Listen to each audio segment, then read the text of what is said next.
अमरउजाला.com के लिए मैं विजय श्रीवास्तव। जैसा कि आप जानते हैं कि उत्तराखंड जो राज्य है वो जैव विविधता की दृष्टि से बेहद समृद्ध है।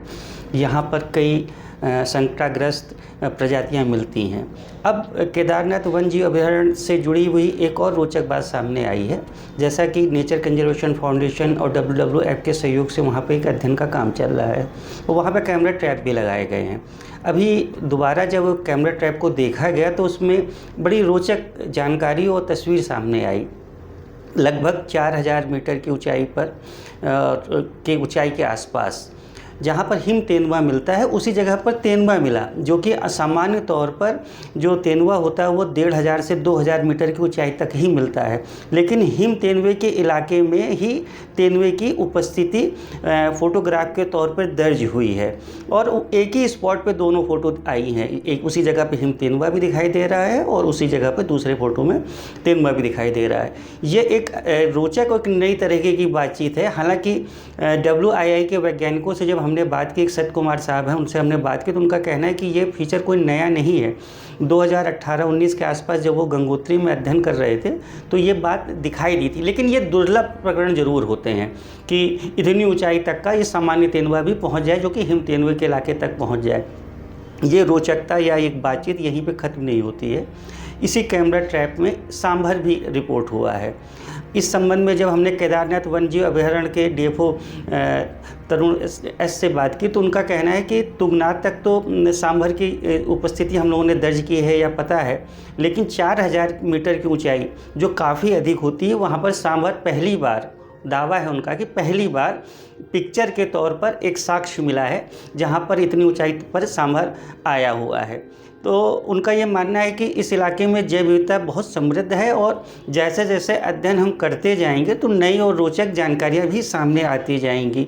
ये हमें बताती भी है कि किस तरीके से जैव विविधता में जो वन्यजीव हैं अपनी अनुकूलता बढ़ा रहे हैं या वो दूसरे इलाके में भी जा रहे हैं, नीचे भी आ रहे हैं। ऐसा नहीं है कि तेंदुआ ही ऊपर की तरफ गया हो या हिम तेंदुआ के इलाके में। हिम तेंदुआ भी कई बार नीचे के क्षेत्र की तरफ आता है, लेकिन ये बहुत सामान्य सी परिस्थितियाँ नहीं होती हैं। इसके पीछे जलवायु या मौसम भी एक कारण होता है जिन स्थितियों में वो माइग्रेट करते हैं एक दूसरे के इलाके में। तो वैज्ञानिकों का मानना है और यहाँ के जो वन विभाग का मानना है कि जिस तरीके से अध्ययन का काम चल रहा है, कैमरा ट्रैप लगे हुए हैं और जो टीमें हैं उनसे हमें आने वाले दिनों में और भी नई जानकारियाँ सामने आएंगी। इन्हीं कैमरा ट्रैप में हमको ब्लैक बियर भी मिला, जो कि ऊंचाई क्षेत्र में मिलने वाला भालू है। अन्य भी वन्यजीवों की भी उपस्थिति उसमें दर्ज हुई है।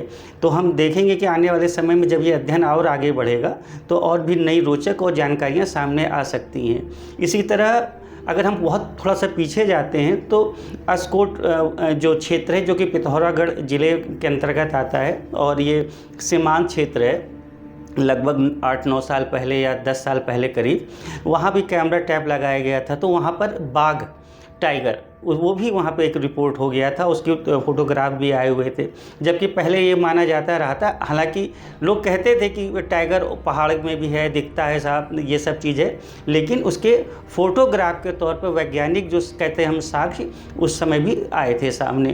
तो हमारा जो राज्य है उसमें इस तरीके की और भी बहुत सारी रोचक जानकारियाँ हो सकती हैं जिनके बारे में भी हमें नहीं पता है और धीमे धीमे जब अध्ययन हो रहा है तो चीज़ें सामने आ रही हैं, तो और भी नई जानकारियाँ भविष्य में मिलेंगी और हमें उम्मीद है कि हम जैव विविधता के संरक्षण को लेकर जो प्रयास हो रहे हैं वो भी आगे सफल रहेंगे।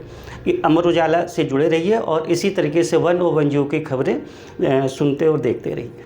अगर आप ये वीडियो YouTube पर देख रहे हैं तो हमारे चैनल को सब्सक्राइब करें और बेल आइकन को दबाना ना भूलें। अगर आप Facebook पर ये वीडियो देख रहे हैं तो हमारे पेज को लाइक करें।